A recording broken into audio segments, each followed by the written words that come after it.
Hello guys and welcome back. Welcome back to Dylan's Little Hobbies. And in today's video we are going to be talking about the ins and outs of fish keeping. We're going to be talking about plants. Plants. I absolutely love plants. And I love plants in the aquarium. Plants are so beneficial to the aquarium. So the fact is, in nature, and the aquarium hobby is all about bringing nature into our homes. That's what the aquarium hobby truly is. You gotta take some advice from Mother Nature. Mother Nature uses, of course, biological filtration, bacteria, and it also uses, of course, plants as the source of absorption. Plants, of course, absorb harmful chemicals that could actually harm your fish. Plants are great at absorbing iron, potassium, and a whole bunch of other things in the water that could hurt your fish. The most important thing plants do is actually produce oxygen. And a lot of people don't think about this. It actually blew my mind when I first learned it. The fact is, fish actually breathe in oxygen.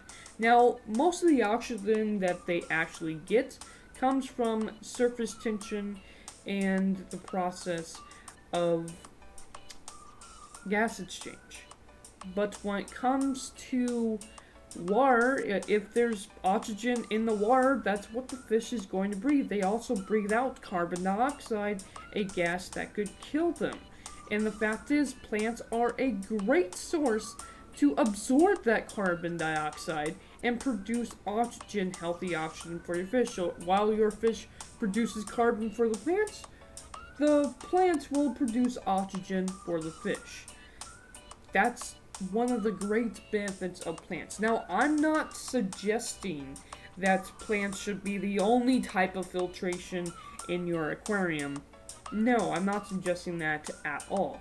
Indeed, you do actually want an actual filter, but plants can be very beneficial in creating more oxygen for your fish, as well as just absorbing some of the stuff that perhaps your filter doesn't absorb. I mean, most filters that we use only use biological and mechanical filtration. Mechanical to capture debris in the water, and biological to, of course, deal with ammonia and nitrates and nitrites. But when it comes to oxygen exchange, we also rely on the filter to produce, hopefully, some surface tension, and that is good. You will always need to do a filter on your aquarium. But plants can add a whole level of filtration to your aquarium, and they look very nice. I like the look of plants. I like the look of planted tanks. With that said, yeah, nature does it. You technically could do a aquarium with just some water moving and just do a planted aquarium and not put a filter on. You shouldn't, but yes, it could actually work. There is evidence that it could work. I don't recommend it though. I truly do like plants for the fact that they can act as mini filters themselves, but the best part about keeping plants to me is what they can do for your tank. They just look nice. And to me, a planted tank, really?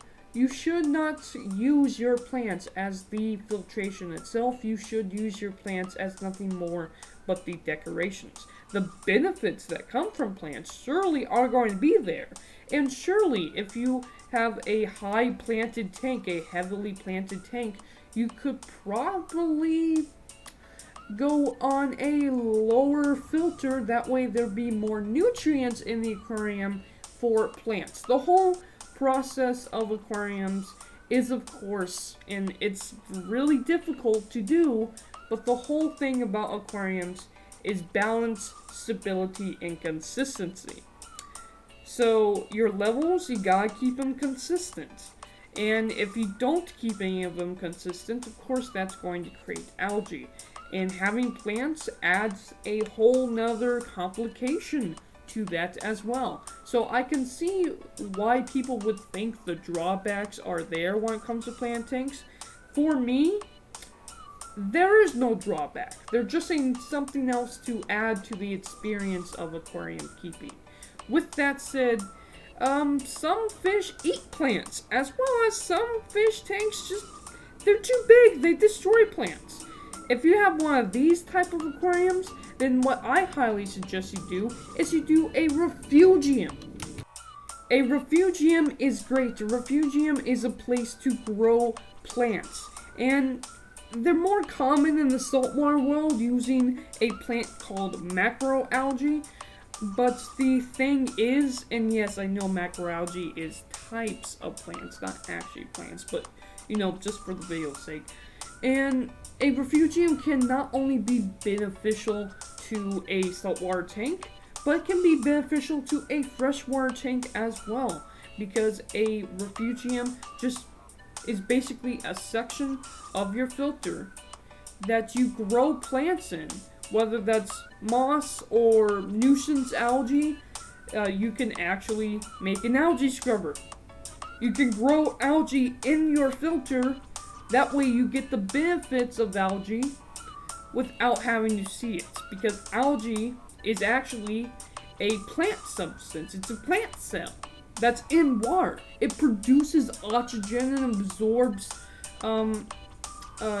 unwanted, harmful stuff that could hurt your fish as well, just like plants. But yes, algae you can basically call a type of plant. It's not a good-looking type of plant, obviously, but it is very beneficial, and you can grow that in a section of your filter and get the benefits from it, but not the drawbacks. Refugiums are a great choice. And yeah, I say if there is one plant that you definitely should at least try, one, algae. It's real easy to grow. Anubis, heck, as long as you stick Anubis underneath the lights, you won't kill it, because I haven't been able to kill Anubis. As long as I have a light over the tank, I can't even kill Anubis. Another plant is moss. Moss does a fantastic job at absorbing unwanted stuff.